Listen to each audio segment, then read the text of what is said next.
हे बघा आपल्या घरी लावलेले वांगे कसे ताजे ताजे आहेत. वांगे स्वच्छ धुवून घ्यायचे, चिरायचे, मस्त कट करून घ्यायचे. बघायचं चांगलं, किडा नाही की किडका नाही तर.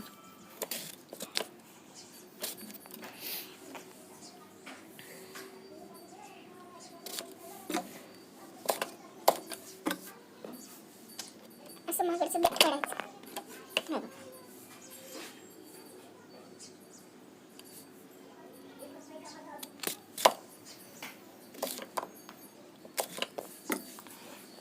शेंगदाणे भाजून घ्यायचे. कट करून झाले ते शेंगदाणे भाजून भाजून त्याला बारीक करायचं, मिक्सरमध्ये काढून घ्यायचं. आता आपले शेंगदाणे भाजून झाले. आता आपण याला मिक्सर मधून काढून घेऊ. झाले आपले शेंगदाणे काढून.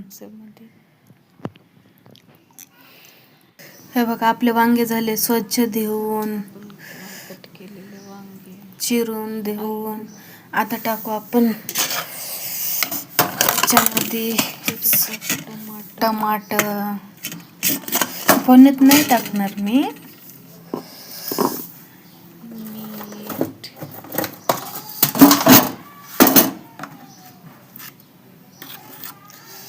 हळद, मिरची पावडर, मसाला. पण तेलामध्ये काही टाकणार नाही, म्हणजे अशी करून तर बघा एक बार, लई टेस्ट लागते. नॅचरल मिरचू, लाल मिरची पावडर,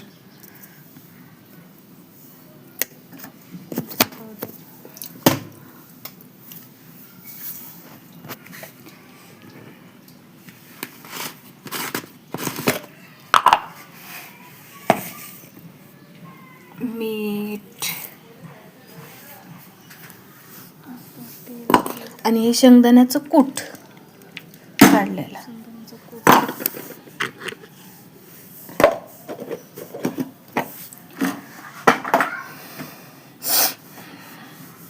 झालं. आता गॅस चालू करू.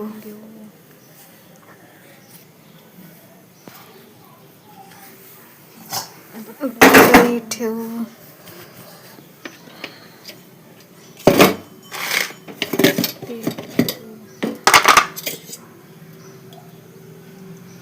तेल टाकू.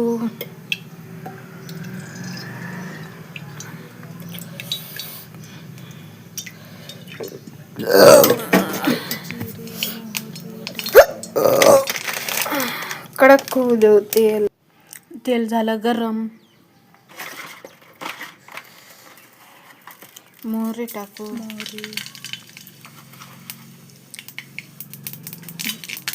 जिरं,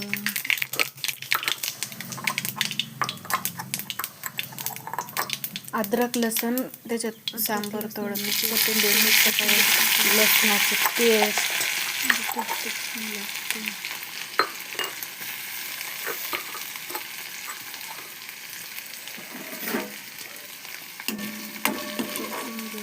परतून घेऊ.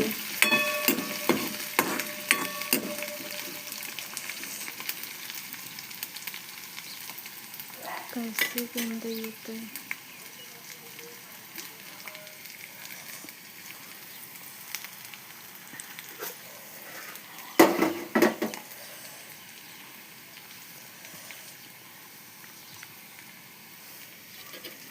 हे बघा लालसर झाला लसूण.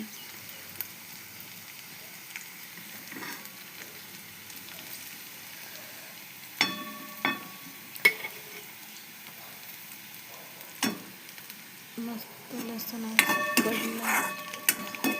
बघू शकतो काय मस्त सुगंध येतोय. आता टाकून घेऊ आपण हे जे तयार केलेलं सगळं मी वांग्यामध्ये टाकलेलं. आता टाकून घेऊ आपण. परतून घेऊ. अशी एक वेळेस भाजी करून बघा.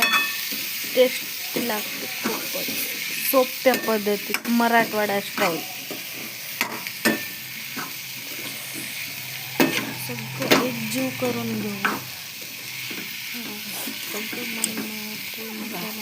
सगळं मिक्स झालं एकजीव करतो.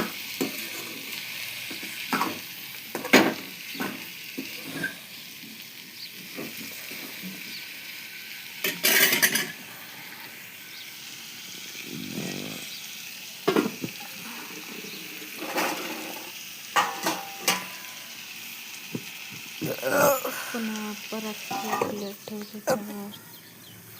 पुन्हा तोपर्यंत पापड खाऊ. या पापड खायला. पाणी आता गरम झालं. आपण सोडू आता याच्यात. आपल्याला जितकं रस्सा लागेल तेवढं रस्सा पाणी वापरायचं. पाणी टाकू शकता तुम्ही.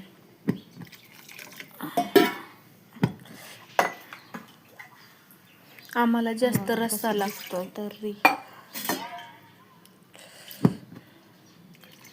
थोडा वेळ शिजू देऊ.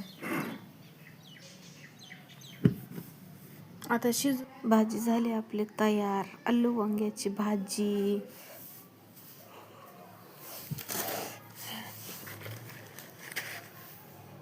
ज्वारीची भाकरी. काय पडिया.